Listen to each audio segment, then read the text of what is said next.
menentukan sikap harus ke partai. Kalau jadi ASN saya tidak akan bisa jadi politisi. Betul. Jadi dulu istihad Pak Haji Tatang Semerang, Haji Tatang Hakim itu seperti apa bisa Ya gini, ya, sebetulnya memang basic pendidikan saya guru. S1 guru, S2 juga berhubungan dengan pendidikan, dan lingkungan hidup. Jadilah penganggur berat pasca saya jadi sarjana kan gitu ya. Maka ada rekan-rekan yang mengajak ke partai politik. Waktu itu basic saya selain daripada ilmu kependidikan juga organisasi. Saya punya pengalaman organisasi sejak OSIS, di pemuda, mahasiswa juga dan sebagainya. Sehingga pada saat itu karena memang sudah berkali-kali ikut testing PNS tidak lulus, ya saya coba. Wah, ada manfaatnya kata saya ini aktif ke organisasi. Iya. Tadinya sih nggak berpikir untuk jadi pejabat publik ya, hanya menyalurkan itu dia pengangguran. Ternyata gitu. Jadi lompatan kan begitu. Jadi gini, ya tadi saya katakan basic pendidikan. Idealnya waktu itu kan pendidikan itu harus terikat lembaga ya. Ikut testing PNS setiap tahun, ternyata lulus ada kesempatan untuk aktif di partai politik tahun 87 itu. 87 ya. 87. Setelah selesai kuliah di dulu IAIN lah, sekarang di UI. Saya coba dengan resiko guru honorer saya pecat waktu itu karena memang tidak bisa merangkap antara partai politik dengan sekolah. Kebetulan karena partainya P3 kan itu membooming pada saat itu Golkar di mana-mana. Saya harus memilih, silakan pendatang pilih apa mau ngajar atau mau partai. Kata saya mau mencoba belajar politik. Ikut dari partai politik 92 jadi calon terpilih jadi anggota DPRD 92, 97, 99 kan. Nah, menjelang 99 saya masih ikut testing loh. Saya dipanggil oleh ketua DPD. Katanya mau jadi PNS. Wah, udah 9 kali testing. Ini bawa surat akang. Itu saya masih ingat tuh. Itu Pak Basuni ketua DPRD. Jadi sempat tergoda juga ya mau masuk ke sana lagi. Ayahnya Pak Iwan Saputra. Iya. Bawa tuh rekomendasi. Sampaikan ke kepala Kanwil Dikbud Jawa Barat. Lalu 1 tahun nggak dilihat. Pas dulu setelah 1 tahun saya diajak teman untuk kantor Kanwil. Coba-coba tanya, kata saya itu kelulusan tahun kemarin. Ternyata ada. Lolos ya? 13 SK yang tidak diambil waktu itu. Kata TU lah, saya betul jadi PNS pakai testing. Ya, betul. Padahal saya nggak tahu bahwa. Jadi sudah jadi PNS. Udah jadi PNS. Tapi ini sudah berjalan di jalur politik. Politik saya sudah jadi anggota dewan waktu itu. Iya. Tahun 99. Nah, menjelang pemilu 99 ada susduk yang tidak membolehkan merangkap antara ASN dengan partai politik. ASN baru masuk, coba bayar partai politik sudah kedua periode waktu itu. Saya harus pilih. Nanya kemana-mana ke senior saya, termasuk guru-guru saya tidak ada jawaban. Semuanya kembali pada diri saya.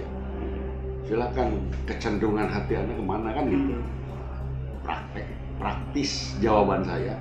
Kalau jadi ASN saya tidak bisa jadi politisi. Tapi kalau jadi politisi satu saat saya bisa jadi guru kan gitu. Pilih partai politik waktu itu. Pas pemilu 99 partai saya jadi pemenang. Hadiahnya ketua DPRD.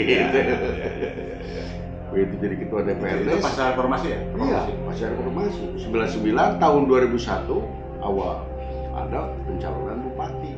Dipilih oleh dewan waktu itu. Saya dipanggil oleh ketua DPD Golkar, mantan bupati 2 periode juga, Pak Haji Adam Rusman. Calon jadi bupati.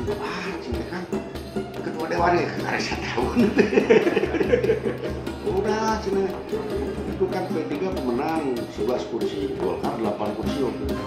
Jumlah jamnya itu kan baru 19, sementara anggota dewan 45, masih kurang kan, masih kalah kan, kan calonnya 3 aja deh kan. Hanya ikut sajalah proses pilkada dipilih oleh DPRD. Itu yang tertutup kan? Nah, tertutup. Ya. Ada cerita one man to choice. itu udah apa namanya? Ya kewenangan panitia sih sebetulnya. Terpilih lah jadi bupati tahun 2001. Gitu. Saya mimpi lah, nggak pernah terbersit sedikit pun saya jadi boro-boro bupati, ketua DPRD juga kan pengalaman pertama. Tapi ya, karena basic tadi ya pendidikan lah seorang guru, ya aktivis organisasi, jadi saya berproses adaptasi. Gitu. Saya rasa masuk ke lembaga pemerintah itu kayak masuk ke hutan belantara. Tipe orang itu macam-macam. Ada yang tipenya seperti serigala, ada yang seperti macam-macam.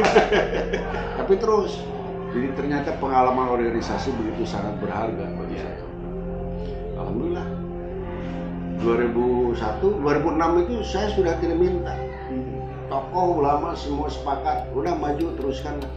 Gitu. Karena saya sudah punya prestasi mendirikan kota. Iya, betul. Itu kota Tasik. Ya itu kan alih peralihan itu. Akhirnya dieksekusi oleh saya 2002. Akhirnya ya karena memang kebetulan partai saya juga masih pemenang kan ya. Jadi maju calon kedua, alhamdulillah terpilih. Yang kedua kan sudah berbeda. Sudah langsung ya. Jadi saya dua sistem. Satu yang pertama oleh DPRD, yang kedua oleh masyarakat. Jadi sudah cukup lah pengalaman demokrasi. Nah itu ada suasana batin yang berbeda nggak ketika dipilih di Dewan secara tertutup DPRD ketika langsung gitu? Karena ini menarik ini. Kalau saya punya sifat ambisius terhadap jabatan itu mesti ada ya. Tetapi karena memang ya tadi itu jabatan dalam hidup saya adalah persimpangan jalan. Yang harus digeluti gitu. Dan ternyata memang ya lurus saja begitu. Orang berbicara tentang bagaimana biaya pilkada itu segala macam, ya alhamdulillah bagi saya nggak ada beban itu. Kenapa? Karena periode kedua itu saya sudah punya prestasi. Jadi masyarakat sudah melihat itu gitu. Jadi tidak harus dibayar itu. Terpilih lah dengan raihan suara 43% dari 3 calon. Dan faktor pembangunan berhasil 2006 kalau tidak salah. Kan orang gitu kan? Kalau kan mulai itu periode pertama itu. Itu masuk periode pertamanya mas. Pada periode pertama itu saya menyelesaikan jembatan yang dari tahun 82 pasca Galunggung meletus dibangun, menghubungkan Cikatomas Karangtunggal kan, menghotwing dari Pepayan sampai Calong.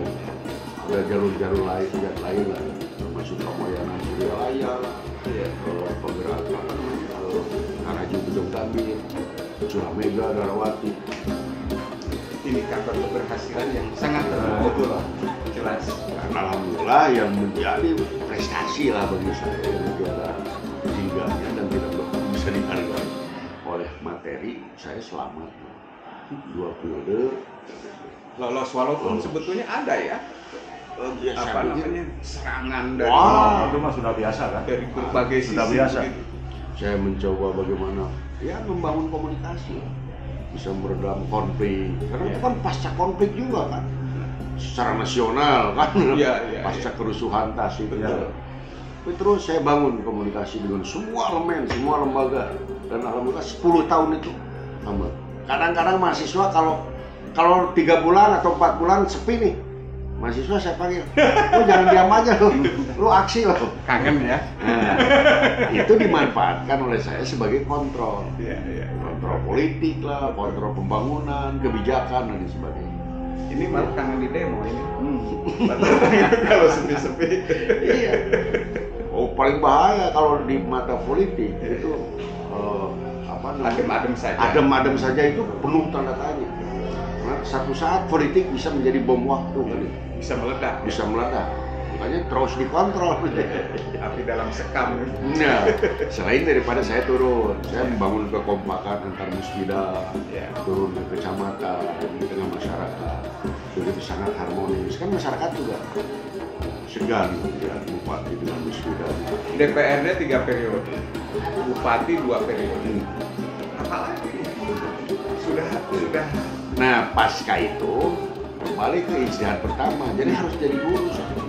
Untuk apa? Mempertahankan identitas KTP. Pengusaha bukan, pekerja bukan. Masa di KTP belum pekerjaan? Ya, saya mencoba membangun komunikasi dengan lembaga. Saya masuk dulu di STC. Ya. Jadi kembali ke kampus ya. Nah, kebetulan ada momen pemilihan ketua Stainu dulu, saya ikut daftar. Padahal sasaran saya yang penting saya masuk aja karena basic saya kan NU dari kecil kan gitu. Dan ternyata memang terbuka. Bukan target saya jadi ketua. Termasuk sekarang tiba-tiba saya jadi dekan. Dekan itu sudah setingkat ketua Stainu. Nah itu dia, itu bagaimana tuh orang bisa memahami seorang Tatang Farhanul Hakim yang malang melintang di pucuk birokrasi dan pucuk parlemen gitu. 3 periode di DPRD, kemudian 2 periode di bupati eksekutif. Ini legislator dan eksekutor dua-duanya di puncak gitu. Nah terus ke sini kembali, ini Pak Rektor kembali ke sini jadi dekan gitu.